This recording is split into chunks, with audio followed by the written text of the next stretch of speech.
Hi guys, I'm Ross Rooney. I'm the strategy and analytics lead here at Fnatic. I work in the pro gaming team here in central London, and I liaise with Andreas and our coaching staff and our players to kind of guide the direction of our roster and how we think about constructing our lineup. Hello, my name is Andreas and I'm the team director and the performance coach of the CS2 team. And I'm with the boys every day, so I will deal with everything outside of the game, but also trying to help the boys inside the game to bounce ideas, stuff like that. So at the start of the season, we obviously failed to qualify for the major, and qualifying to the major is obviously very important to us in Fnatic, and that's always our goal. So I would say that was very devastating and very disappointing, to be honest. I would say also we had a pretty good path to the major. No offense to So or Koi, but if you want to compete in a major, you need to win versus teams like that. And I think we didn't have really the experience if you take away Crims from the roster. But definitely we learned a lot of stuff and we changed a lot of stuff for the upcoming major. Yeah, I think we're kind of in a transitionary period with our CS roster and have been, I guess, for, you can argue, the last kind of 18 months since we've moved from having a Swedish majority super successful lineup to an international team.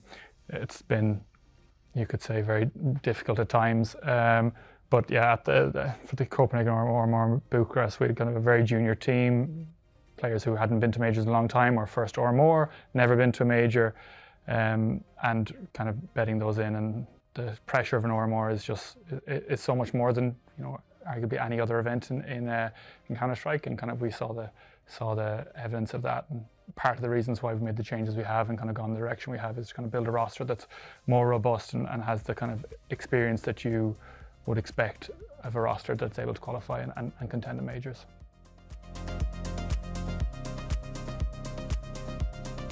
I think as recent as being out in Belgrade in Serbia and competing at the Res event. We've had obviously a lot of online events, but our team has really been short, I would say, in stage time. We haven't had enough big moments on stages where we can bed players in and get them the experience they need to compete in bigger, high pressure scenarios and moments. So we need more of those, and that's the goal, is to have a lot more of those in 2025 as well.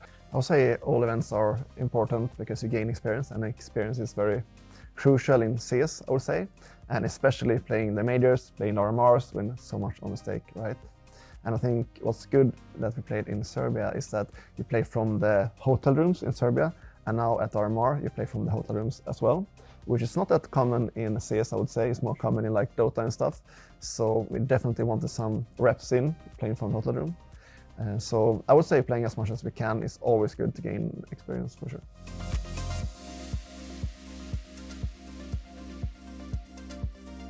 So I think our playstyle has been changing a lot during the year, to be honest, and especially since adding BlameF to the team. I would say BlameF is a big personality, which is really good, in my opinion, because big personalities can either move the team in a very positive way or in a very negative way. And I think Ben has done like a really, really good job in his team, to be honest, like pushing the standards, working really, really hard, really, really dedicated to the game, and that like spreads to the team. So I would say it's more like the players that we added that changed the play style. So it's obviously important for us to make every single player very, very confident in game. Yeah, I think that's the key point. I think the addition of Blame and now Nawwk as well, we've brought on two players who have kind of a more passive play style, and it's meant that there's been, with Alex, Body has had to take up more responsibility of creating space, and Mattis there's a lot of expectation around him as well, creating space for those guys, because those guys, you know, Blame and Nawwk are known to be great players in the late stages of rounds, very capable in clutch situations. So we've had to adjust for those guys, but it's an adjustment that everyone's happy to make, because now we have, you know, we have a group of players who we have the capability to open up rounds, create space, and even Crims sacrifice, you know, prior to the changes we made, Freddie had a lot of desirable roles, you could say, in the team, and he's kind of given up those and acted as another kind of space creator for both Tim and Blame. So we've got a nice mix now in terms of players who can create space, have an appetite for risk, and also players who want to play late round situations. So yeah, we've had to balance things out, but I think we've done a good job so far, and we've got a nice kind of, we've got the ingredients for a good cake, you could say, in terms of players' risk profiles.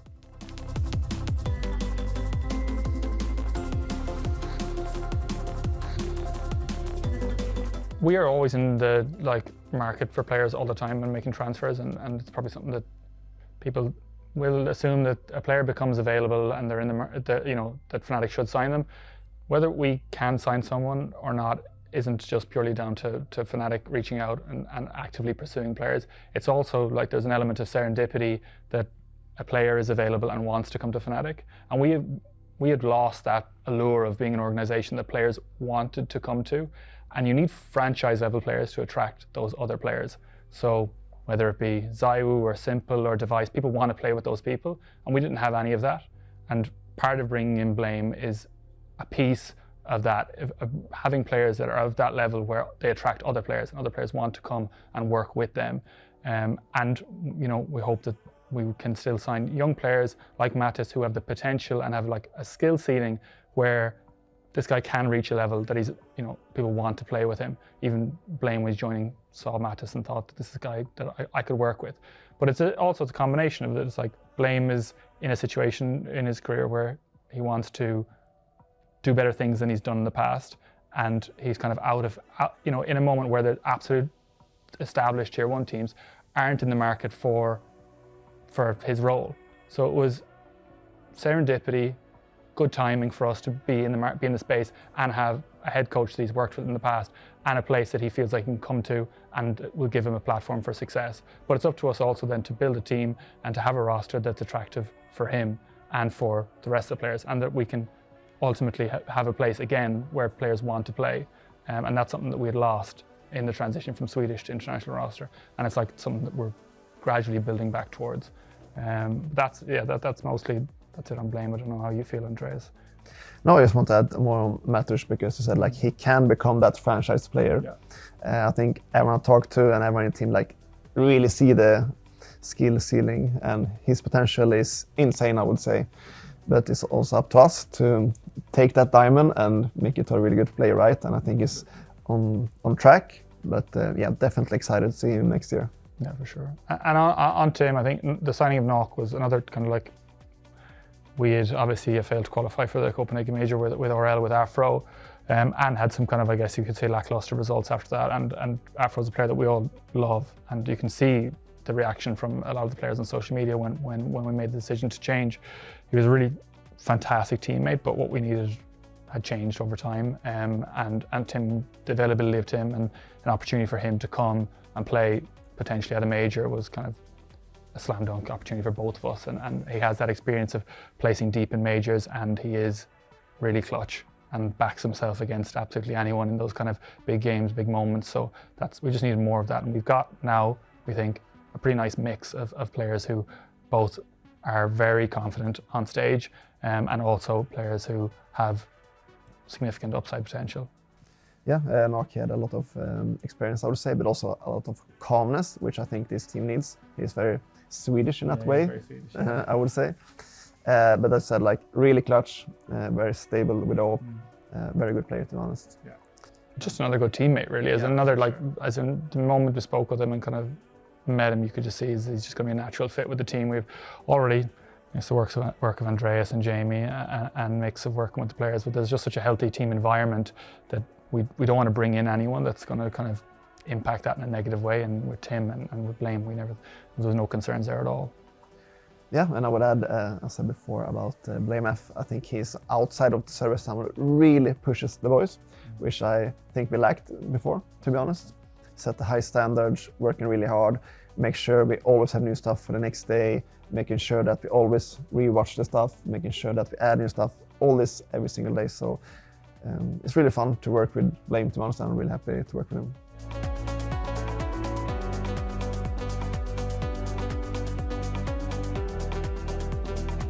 We look at it, in terms of scouting players, and I keep mentioning kind of the mix of players that you want to have in a team. You want to have both a kind of steady base of a core of players who have a level of experience and also are good mentors and kind of can pass on their learnings to the younger players. But you have to have those younger players as well who are rough around the edges but have a really high potential ceiling. you don't want a team of completely known quantities as well. You don't want a roster of players who are recycled over and over again because no sports team ever wins doing that. You need to have both. You need to be looking for the next player who's going to be the next big thing, the next franchise player, the person who we can, you look at every esports team across, any esport, they've all of those legacy defining rosters, they've all been built around a player or two at times. But you got Faker, you got Simp, you got Zayu, you got Caps, whoever it may be, and we need to have those players, and we need to be able to be looking for those players. It's getting harder and harder, and it's more and more competitive. There's more professional teams. Counter-Strike is it's an opaque world in terms of contracts and all these things. But when we're constructing our rosters, we're thinking about not just the individual, but as in how do they contribute to the group. And that has changed over time. As in, we're in a position where, a while ago where we didn't have any of it really, and we had some experience, but we didn't have much potential, and there wasn't much excitement around the team. And that is, if you work at Fnatic as well, it's depressing, but for fans as well, it's kind of, I can see it, the sentiment there. It's like, you just want some sort of excitement, but you can't really overhaul overnight. So it is a process, and we want to have a mix of players that people can be excited about, that's something new, that has a level of potential, but also has a base that is capable of qualifying for majors, contending at tournaments, because we can't just bring in a load of rookies because there's a lot at stake. That's really the crux of it. Yeah, I mean, the balance is very important. So you need to have these experienced players like Crims. When you're on stage, he will carry you when it comes to the calmness and all that. But you also need the younger players who are hungry, like every single day in practice. Oh, it's so nice, that's practice. Obviously, it's hard for Crims to do that when you practice for like 3,000 days, right? So it's kind of hard. But for me, it's not about the age, it's more about the hunger. So for example, Matters, he's not like 16, but he still has that hunger because it's his first real pro team.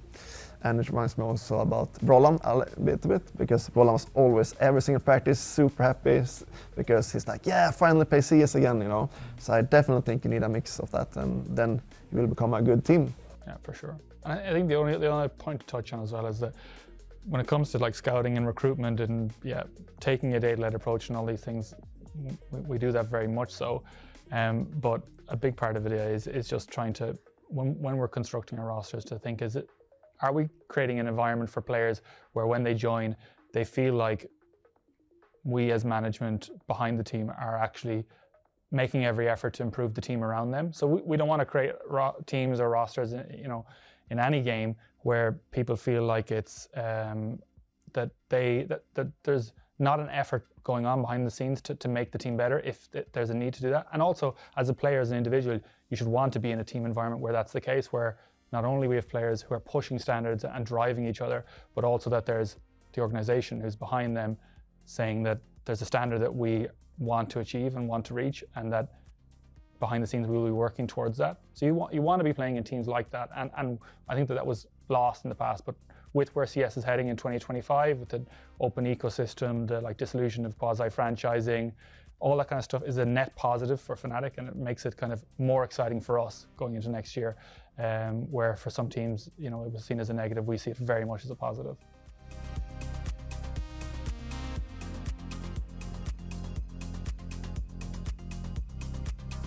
Yeah, just generally, as in versus normal tournament prep, have we been doing things differently? Obviously the RMR is always going to be different in terms of the psyche of the player. There's so much at stake. It's the highest in terms of stress levels, intensity.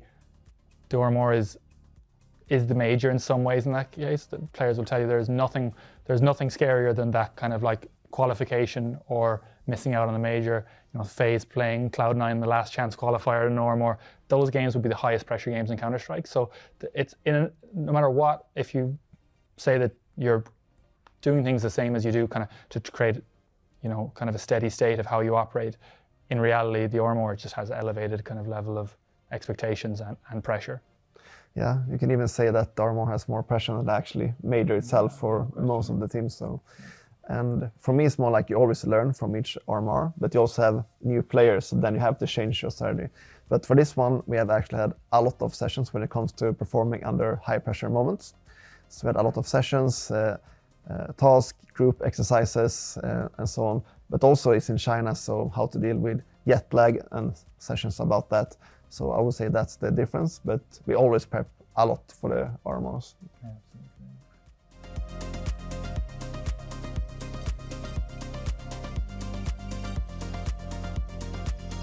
it's Mattis's second RMR, I think, but aside from that, the guys have played a lot of RMRs, and so we have. But the qualifying rate is the very qualifying low, rate is poor. There's no denying that. The qualifying rate has not been great. Yeah, Ben has won, yeah, but yeah, it's because we have a lot of reps and a lot of failed qualifications, a lot of tiers at RMRs in the past. So it's I think we have a group now outside of Matty, who's it's his second RMR, but we don't have too much concerns around his ability to perform in especially in the environment that we're playing in, like in the hotel environment.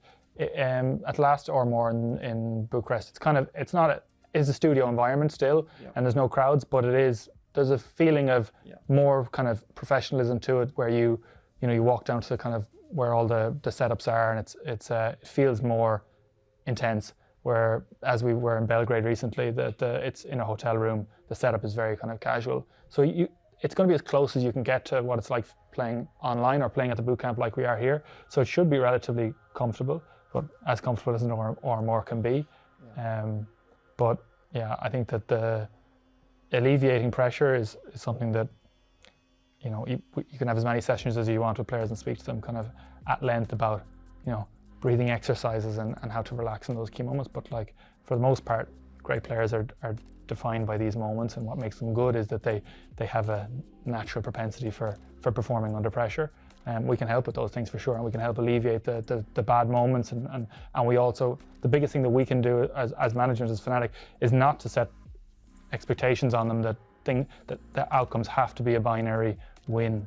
That's setting those kind of, we don't want an environment where our players feel like losing is not acceptable, because we don't want to lose, and it hurts like hell, and we've been through quite a lot. But losing is such a huge part of Counter-Strike when you play non-stop all year, every year. If you had a 65% win rate across the year in Counter-Strike, you'd probably be one of the best teams in the history of the game. So we understand that we can lose, but it's all about just the process and making sure that we're doing everything right in the lead up to the major to make our players feel comfortable, to make them feel well prepared, well informed about the opponents. And as long as we're doing that over time with the right players and the right staff, then the outcomes that we want should come about. So we try to focus less so much on the actual result and focus on the process more, and then one will lead to the other. Yeah, and for me, it's all about the preparation. I've been doing preparation for months and months, and it's very important to understand that all the players are different, and it's very important for the players to understand themselves. Mm-hmm. So if I'm a player that goes quiet when I'm under pressure, I need to understand that. That's the first step. And then obviously we learn a lot of different techniques to solve that. So if I'm going quiet, how can I stop going quiet? Or if I'm a player that's being frustrated, or if I'm a player that takes unnecessary risk, or if I take 10 steps back, it's very important for me and the players when we work together, for them to understand how they act and then how to solve it. For sure. So that's a lot how we work.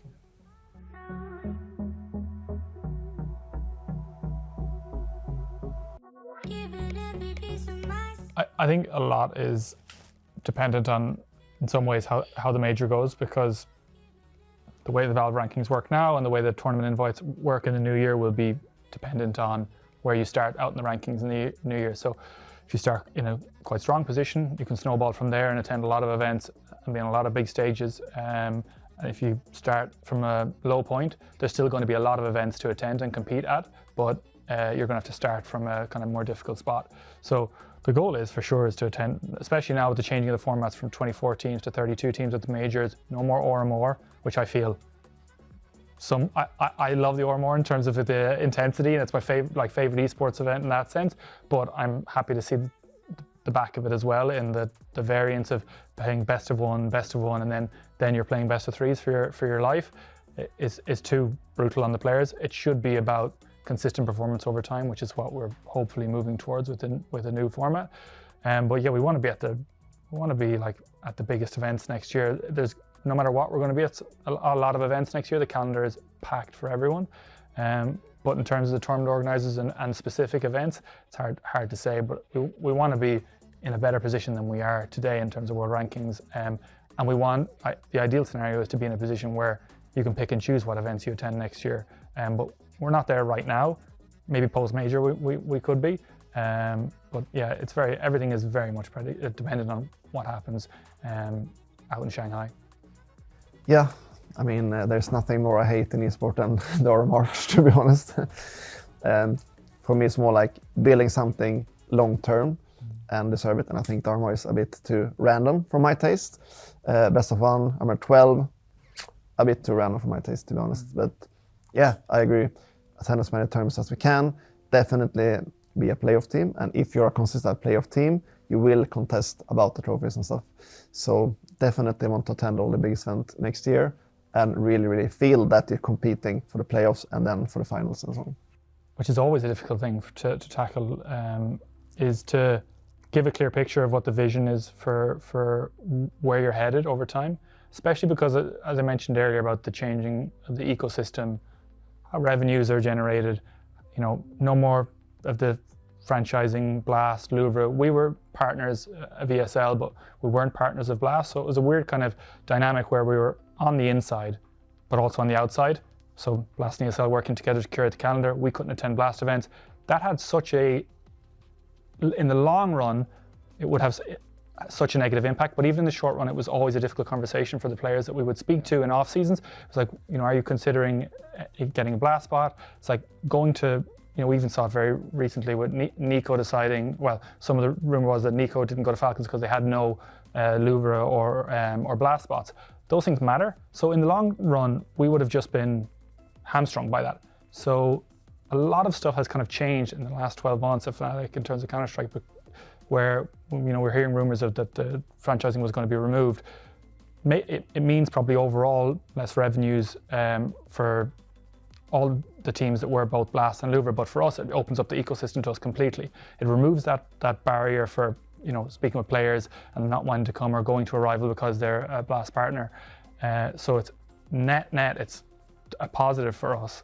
So things have changed quite significantly, I would think, in terms of our outlook, and also our partner in Bedify gives us a platform that we didn't have in the past. So, and it's meant that it's allowed us to kind of slowly iterate and build on our roster and improve it over time.